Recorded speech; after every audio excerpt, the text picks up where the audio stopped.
अस्सलाम वालेकुम एवरीवन। क्या हाल चाल है भाई? कमेंट सेक्शन में बताना और सब्सक्राइब लाजमी कर दिया करो।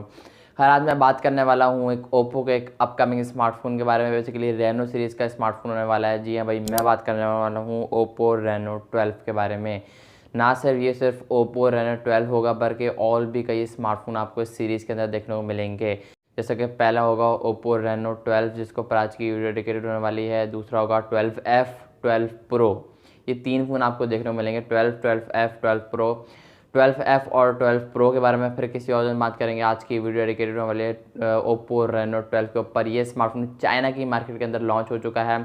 पाकिस्तान में कब लॉन्च होगा, कितनी प्राइस होगी और क्या स्पेसिफिकेशन लेकर आ रहा है, सब कुछ बताऊंगा आप लोग आज की इस वीडियो में। वीडियो को अंत तक जरूर देखना। पसंद आए तो लाइक करके चैनल को लाजमी सब्सक्राइब करना। हम बढ़ते डायरेक्ट वीडियो की तरफ और बात करते हैं इस फ़ोन के बारे में कि ये फ़ोन कैसा होने वाला है और कब लॉन्च होने वाला है। भाई, इस स्मार्टफोन में काफ़ी ज़्यादा चीज़ें ऐसी हैं, स्पेशली इस स्मार्टफोन के फ्रंट डिस्प्ले के अंदर काफ़ी चीज़ें ऐसी हैं जो कि इस स्मार्टफोन को एक यूनिक लुक प्रोवाइड कर रही हैं और ये चीज़ मुझे काफ़ी बेहतरीन लगी। खैर, सबसे पहले बैक डिज़ाइन वाली साइड की बात करूँ, भाई रिफ्लेक्शन वाली बैक आपको देखने को मिलती है। दूसरे अल्फाजों में आप शाइनी वाली, रिफ्लेक्शन वाली लुक आप इस फ़ोन को बोल सकते हो। लाइक अगर आप कोई चीज़ सामने रखोगे तो वो रिफ्लेक्ट हल्का फुल्का थोड़ा बहुत करेगी, लाइक शाइनी वाली फील, शाइनी वाली लुक प्रोवाइड करता है। और लुकिंग लाइक का प्लास्टिक, लाइक जो मटेरियल है वो मुझे पिक्चर्स में देखने में लग रहा है कि ये स्मार्टफोन एक प्लास्टिक मटेरियल बैक होने वाला है। बट ये चीज़ अभी तक कंफर्म नहीं है, लेकिन काफ़ी हद तक मुझे यही लगा कि 70% ये स्मार्टफोन प्लास्टिक का, फ्रेम प्लास्टिक का होगा और कर्व्ड एमोलेड डिस्प्ले लेकर आएगा। और ये स्मार्टफोन एक कर्व्ड होगा, साइडों से भी ऊपर नीचे से भी। आगे चल के डिस्प्ले को मज़ीद डिटेल में मैं कवर करता हूँ। बाकी डिज़ाइन एक सब्जेक्टिव चॉइस है, ये आप लोगों पर डिपेंड करता है। मुझे पर्सनली काफ़ी ज़्यादा पसंद आया डिज़ाइन, ये जो वर्टिकल शेप में ट्रिपल कैमरास का सेटअप देखने को मिलता है। काफ़ी प्रीमियम, एकदम नेक्स्ट लेवल वाला डिज़ाइन इस स्मार्टफोन के अंदर देखने को मिलता है ओप्पो रेनो 12 के अंदर। फिर जहाँ तक डिस्प्ले वाली साइड की बात है तो भाई स्मार्टफोन के अंदर 6.7 इंचेस का एक कर्व्ड एमोलेड पैनल दिया जाएगा। 1080p की रेजोल्यूशन होगी और ओप्पो का ये कहना है कि ये माइक्रो क्वाड कर्व्ड डिस्प्ले है, जो कि चारों साइड से कर्व्ड एमोलेड पैनल है। लाइक आपने अक्सर फोटोज़ में या फिर पिक्चर्स में या फिर किसी फ़ोन्स में आपने देखा होगा कर्व्ड एमोलेड डिस्प्ले, लाइक एक इधर से होता है और एक इधर से होता है। लाइक साइडों से कर्व, ऊपर नीचे से कर्व नहीं होते हैं। तो भाई उस ओप्पो रेनो 12 के अंदर ऊपर नीचे से भी आपको कर्व्ड एमोलेड डिस्प्ले देखने को मिलेगा, जो कि काफ़ी यूनिक लुक प्रोवाइड करती है। और definitely in display fingerprint sensor आपको इस फोन के अंदर देखने को मिलेगा ड्यू टू एमोलेड डिस्प्ले। बाकी 120 हर्ट्ज़ का रिफ्रेश रेट आपको इस फोन के अंदर देखने को मिलेगा और गोरिल्ला ग्लास विक्टस 2 की भी आपको सपोर्ट इस स्मार्टफोन के अंदर देखने को मिलेगी। ओवरऑल बात करूँ डिस्प्ले को लेकर, भाई डिस्प्ले वाला एक्सपीरियंस आपका नो डाउट यार, आंखें बंद करके आप इस स्मार्टफोन के ऊपर यकीन कर सकते हो, लेकिन आंखें बंद करके नहीं, आंखें खोल के करना।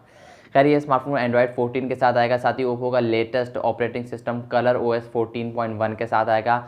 डुअल सिम के साथ आएगा और मेमोरी कार्ड डालने का सपोर्ट आपको इस बार देखने को नहीं मिलता है, क्योंकि यहाँ पर मेमोरी वेरिएंट 2 निकल कर आए हैं। 12 GB रैम, 256 GB की रोम, 16 GB रैम, 512 GB की रोम।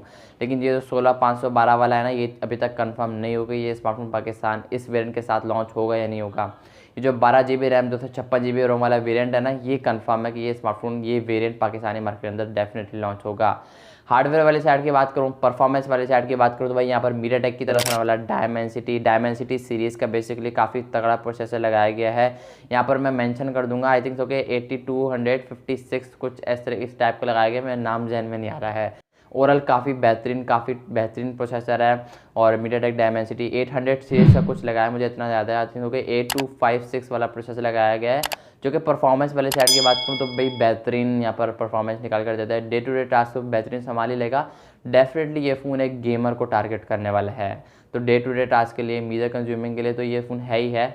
हैवी यूज़र के लिए, फोटोग्राफी के लिए, हैवी एडिटिंग के लिए, हैवी यूज़ के लिए ये स्मार्टफोन डेफिनेटली एक अच्छा फ़ोन होने वाला है। कैमराज वाले साइड की बात करूँ भाई, इस स्मार्टफोन के कैमराज काफ़ी तगड़े होने वाला है, बिकॉज स्पेसिफिकेशन पढ़कर अंदाज़ा हो जाता है कि भाई फ़ोन की overall performance result, camera result किस टाइप के होने वाले हैं।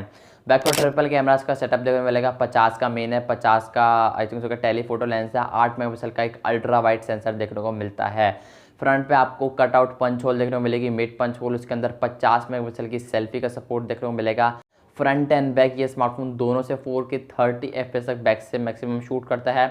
अब OIS का सपोर्ट होता है या नहीं होता है, ये जब आएगा आई थिंक तो कि आई होप कि मैं इसके ऊपर एक प्रॉपर वीडियो बनाऊँ, अपना पर्सनल ओपिनियन आपके साथ शेयर करूँ। सो मेक श्योर चैनल को सब्सक्राइब लाजमी करना। आखिर में बात करता हूँ बैटरी की, तो ये फ़ोन 5000 mAh की बैटरी के साथ आएगा। 5000 मिली एम्पेयर की बैटरी के साथ आएगा, टाइप सी कनेक्टिविटी होगी, 80 वॉट की फास्ट चार्जिंग का सपोर्ट देखने को मिलेगा। बाकी इन डिस्प्ले सेंसर आपको स्मार्टफोन के अंदर देखने को मिलेगा। देखो 80 वॉट की फास्ट चार्जिंग, ये स्मार्टफोन तकरीबन पौने घंटे के आसपास फुल चार्ज हो जाएगा 0 to 100। तो अगर आप एक ऐसे बंदे हो जिसके पास चार्जिंग का टाइम कम है, उसको बैकअप ज़्यादा चाहिए, और अगर आप एक ऐसे बंदे हो अच्छी फोटोग्राफी करनी है, फिर अगर आप ऐसे बंदे हो हैवी यूज़ के लिए फ़ोन लेना है, एडिटिंग के लिए, व्लॉगिंग के लिए, तो लाइक अगर आप इस टाइप का यूज़र स्पेशली गेमिंग के लिए फ़ोन लेना है, तो आप डेफिनेटली इस फ़ोन को एक अच्छे फ़ोन के लिए कंसिडर कर सकते हो। इस फ़ोन के पबजी के अंदर ग्राफिक्स भी काफ़ी तगड़े होने वाले हैं, बिकॉज ऑप्टिमाइजेशन मुझे लगता है काफ़ी बेहतरीन होने वाली है, बिकॉज एक तो प्रोसेसर काफ़ी अच्छा है और ऊपर से जो फ़ोन की जो डिस्प्ले की क्वालिटी है वो नेक्स्ट लेवल है। तो ग्राफिक्स एकदम आई होप के बेहतरीन होंगे। ये देखो ओवरऑल प्राइस वाले साइड की बात करूँ, लॉन्च डेट को लेकर बात करूँ, तो तकरीबन ये स्मार्टफोन चाइना की मार्केट के अंदर लॉन्च हो चुका है नेक्स्ट मंथ, या फिर उससे नेक्स्ट मंथ के स्टार्ट में भी जा सकता है। वैसे तो अगले महीने आई थिंक तो क्या एक्सपेक्ट किया जा रहा है कि ये स्मार्टफोन तकरीबन लॉन्च हो जाएगा जून के अंदर, या फिर जुलाई का स्टार्ट भी हो सकता है। चाइना के अंदर ये स्मार्टफोन लॉन्च हो चुका है। प्राइस का अंदाज़ा बताऊँ तो भाई 1 लाख से लेके 1,20,000 के आसपास समथिंग कुछ प्राइस एक्सपेक्ट की जा रही है। तो बाकी देखते हैं, फिक्स प्राइस मैंने आपको नहीं बताई है फिक्स प्राइस, क्योंकि अभी मुझे खुद नहीं पता है। आई होप कि आपको आज की वीडियो पसंद आई होगी। ओवरऑल स्पेसिफिकेशन वाइज देखा जाए तो नो डाउट यार काफ़ी बेहतरीन स्मार्टफोन होने वाला है। अगर तो ये स्मार्टफोन अंडर 1 लाख लॉन्च होता है तो ये एक value for money phone consider किया जाएगा। आई होप कि आपको आज की वीडियो पसंद आई, तो वीडियो को लाइक करके चैनल को लाजमी सब्सक्राइब करना। मैं मिलूंगा आप लोग नेक्स्ट वीडियो किसी और फ़ोन के रिव्यू के साथ, किसी और अपकमिंग फ़ोन के साथ। तब तक के लिए अल्लाह हाफिज़।